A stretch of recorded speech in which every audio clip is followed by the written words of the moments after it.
One of the easiest things to do on small parcels in general and deer habitat management is to create an excessive amount of does and fawns on your land.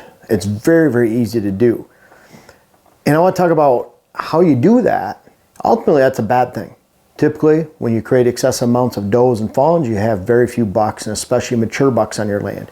You might flood your property with immature and young bucks, but when they age, they don't want to hang around on an all-doe parcel, a dominated doe parcel, and they'll leave. So these are the ways that you get yourself into trouble when doing that. And I'm going to talk about, these are how you create more does. This is what was going on the land here before we purchased it. It's what's going on in most deer management parcels across the entire country. But I want you to be different. I want you to buck tradition, which is what we talk about down here. But the first thing you do, plant year-round food plots. Because year-round food plots help deer all year long, right? Wrong. Deer don't need your food plots during May, June, July, August, September, no matter who tells you that. No matter, now it might be you're down in Texas. You know, the lean times are the summertime. Maybe portions of Louisiana, Florida, maybe the arid Southwest in general, where there's not a lot of rain, there's not a lot of green during the summertime. But that's the exception, not the rule. Year-round food plots. Deer don't need your food during the summertime. They don't. They create a lot more problems we'll talk about here because you create excessive doe numbers, excessive deer numbers, and you're not getting food to deer when they need it the most. Year-round. When people talk about that, they obviously don't understand the hunting aspect and the design aspect of a property that allows you to get on and off your property without spooking deer and attracting deer at the right time, the right way, for the right reasons. It sounds really nice to say I help deer year-round, but you don't. You're actually hurting them when they need it the most by making that attempt.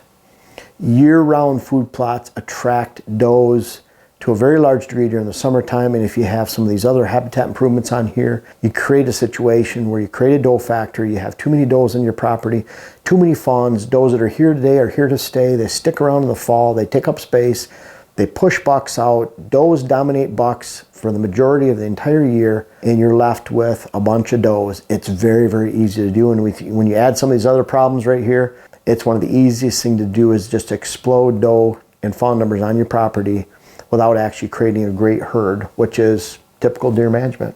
Number 2, plant native grass fields. And so I'm gonna give you the opposite. Let's back up right here. Plant year-round food plots. Plant them just for fall and winter. Number 2, plant native grass fields. Native grass fields sound great. Look at my native grass field. It's beautiful in the summertime. It's flowing in the wind. But if it all lays down during the wintertime and provides zero cover, you didn't do anything for anything. Any wildlife that would relate to that grass blend that's laying down there and covered with snow during the wintertime is dead, gone, moved away, and not coming back. Does and fawns that related to it heavily during the summertime for great summer fawning habitat next to great year-round food plots with some type of summer food, they don't have that cover now to stay in during the wintertime. But you had huge numbers going into the fall of does and fawns. It's gone though. There's no pheasants, no rabbits, no deer that can actually use the cover when they need it the most. Imagine deer being exposed to the weather in February in an upper Midwest or even central part of the country where you have 20-degree temperatures in just a moderate area, maybe central Illinois, central Indiana, Ohio. 20 degrees, 15 degrees, 25 degrees, 20-mile-an-hour winds, and this grass is just laying down. It's not helping. It's not doing anything for deer. Instead, native grass typically should just have switchgrass in place or some other form of permanent cover, not just grass that lays down and offers nothing. Just because it's more grass, big blue stem, little blue stem, Indian grass, switchgrass, that's not diversity. That's just more grass. You need grass that actually stays up and stands up for the entire winter. Number 3, spooking deer off food plots. Big shooting blinds on food plots. Every time you go out, you spook deer. You get in and out, you spook deer. You're creating this huge level. The biggest attraction you can create is a food plot on private land. It far exceeds anything else, even chestnuts, which are great, but if you don't have food plots, you're not going to have the deer. So you have a great food plot. You did a great job planting it, and you put blinds on it and you just spook the deer off when you go. And if you have excessive doe numbers, it's even worse because there's a lot more eyes and ears and noses to detect you when you're getting on and off your property. You're just exacerbating the problem. You're inviting every deer in the neighborhood to this great attraction only to spook them off. Does can tolerate. They can tolerate pressure. They'll move to the other side of the food plot. They'll bed in a different area, but they're still going to keep hitting your food plots for the most part. The mature bucks will not. They'll leave. So you invite more deer to the property just by spooking them off your food plots. They'll still hit those food plots after dark. Sometimes they leave altogether, but the one deer that can tolerate that is the doe family group, the does, the fawns. They can tolerate that pressure. And so you can create a situation. I've been on a 100-acre parcel where they have 100 deer, 80 deer, almost all does and fawns, because they don't shoot them. They just let them go. They're going for bucks. And even if they do shoot them, if you have an excessive doe problem created by native grass field for summer fawning, with summer food plots and doing some of these other things, you're gonna have a hard time. You're just creating a vacuum. So every time you shoot some, you just get more and just keep sucking them into your property. When those does keep coming in on your property, you're pulling from the surrounding area. They like your property. They can tolerate a little bit more pressure, and you just build huge numbers. So spooking deer off food plots, what should your best sanctuary be on your property? Should be a sanctuary. It should be a food plot. When your deer get to your food plots, they should look at it like, wow, I'm here. I made it. I'm relaxed. They're secure in their bedding. You want them to be just as secure or more in their food source. If you don't have that security in your food sources, food plots, get rid of them, shrink them, move them, change them, provide screening. You cannot afford to spook deer off your food plots, and so many people overhunt their food plots and they ruin the land in the first weekend of the season. It doesn't repair itself for 2 or 3 weeks, and when they're back a week later, the property never has time to heal. And that's why we go to a lot of properties in February, March, where we see tons of deer tracks, lots of deer sign, even some new rubs and scrapes, because they haven't been on the land for a couple months. And now the deer were invited back. Invite them for the entire season. And you do that by creating sanctuaries out of your food plots. It's not a bad thing to shoot them. You have a little hunting plot that's on the way to a big food plot. Take a shot there. You shoot your big food plots with a gun. I shot another really nice one with a muzzleloader this year. I think that's 3 or 4 years in a row shooting bucks with a muzzleloader. I think 4 years with the muzzleloader long distance, where I could watch those plots all the time. This one was at about 195 yards. Well, I shot one at 178.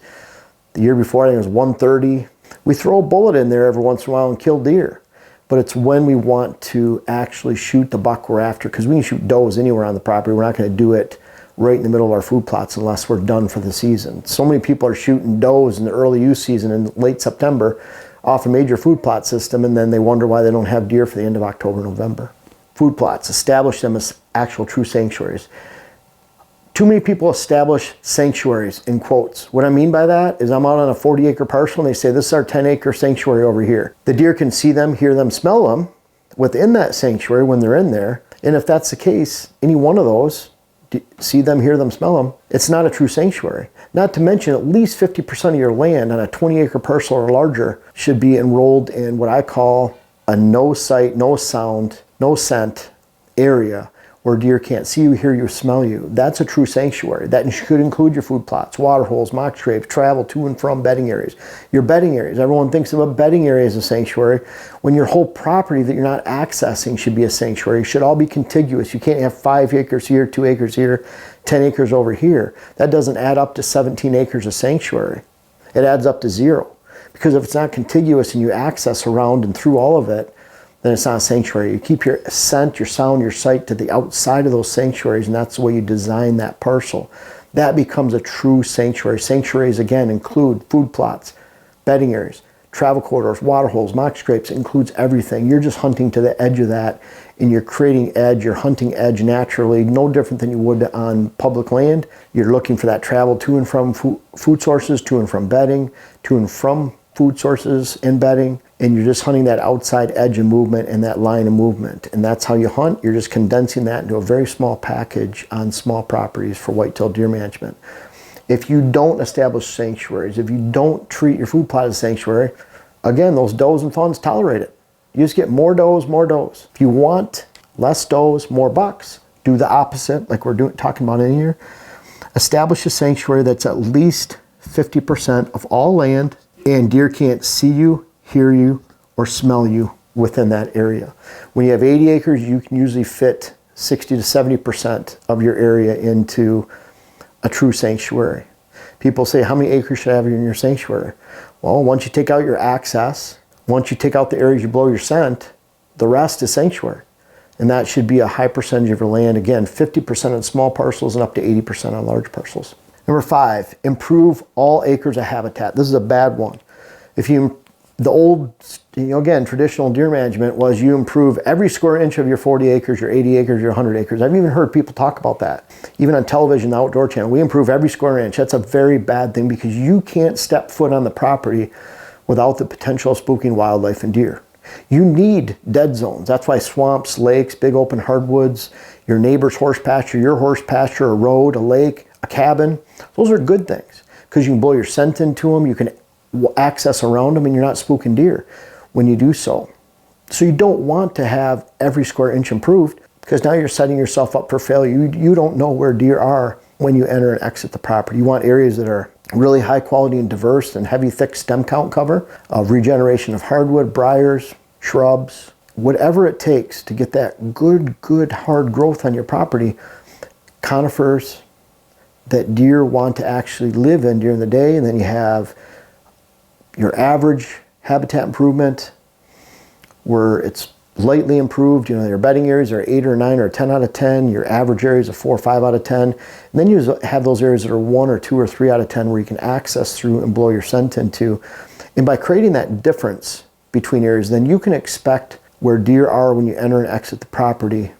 And best of all, you can expect where they're not, because then that allows you to walk through and blow your scent into it without spooking deer. So you have defined improvements. Nothing is random. Number 6, spend less time on the couch.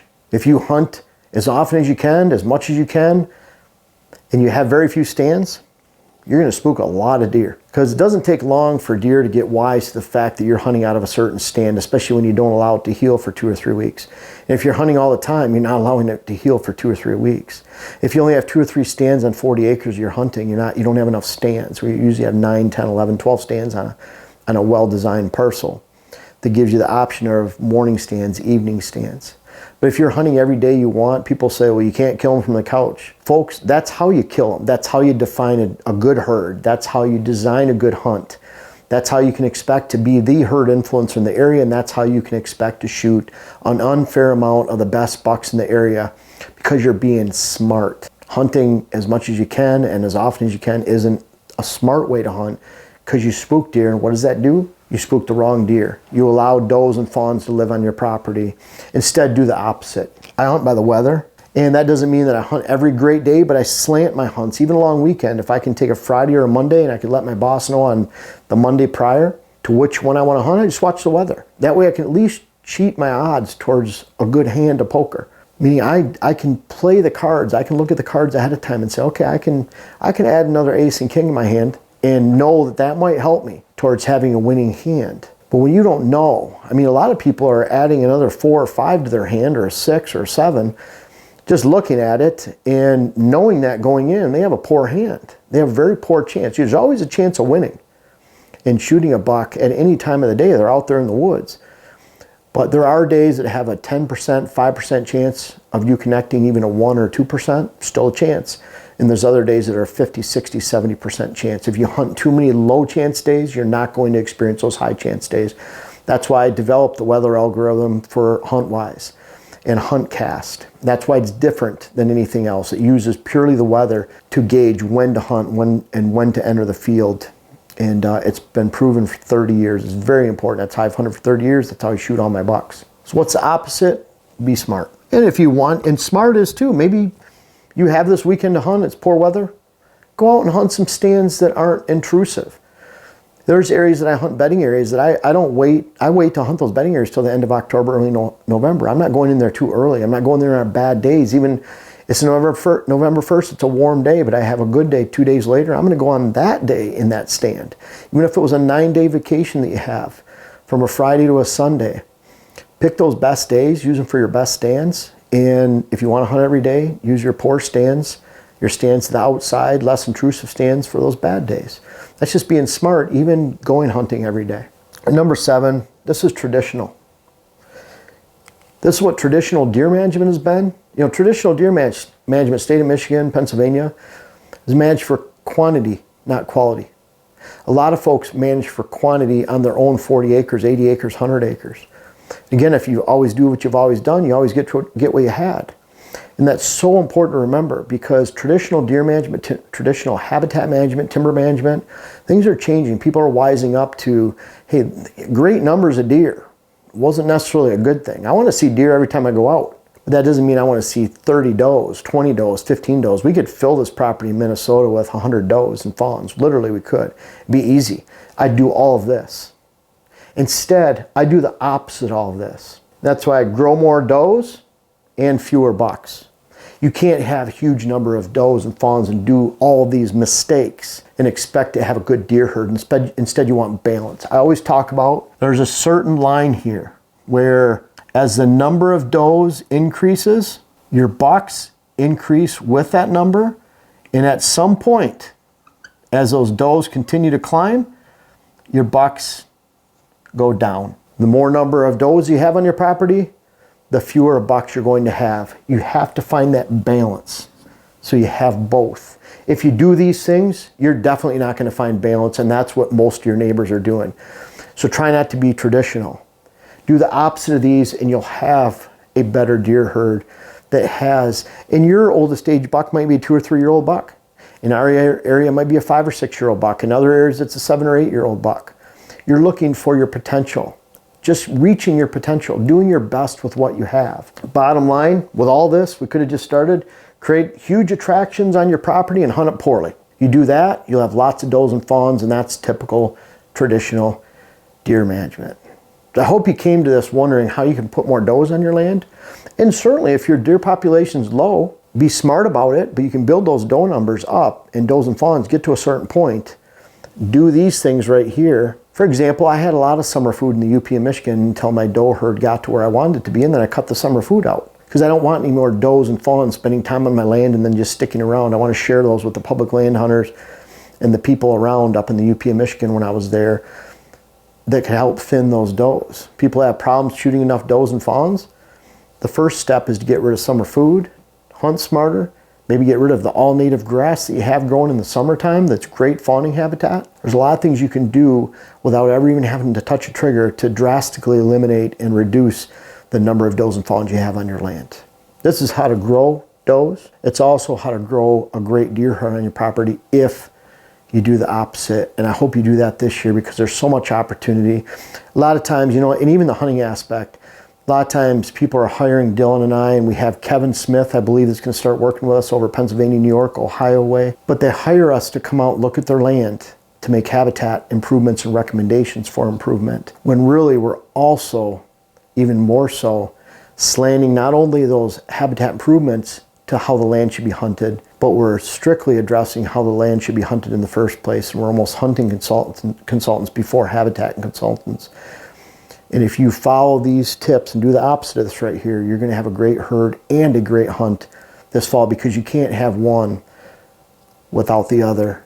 I hope that makes sense, and you have a great hunt this next fall. Folks, I want to make sure you check out my web class video series, whether it's how to design your food plot program or how to design your property in general. And we have a new one coming out that'll be how to hunt the rut. But these bucks back here are a testament. Some of these bucks go back to 93. They're even in different states. I urge you to check out those web classes so that you can help yourself, help your land, help your hunt. The link is in the description. And also for those that have tried them out, I encourage you to offer some feedback in the comments below. Thank you.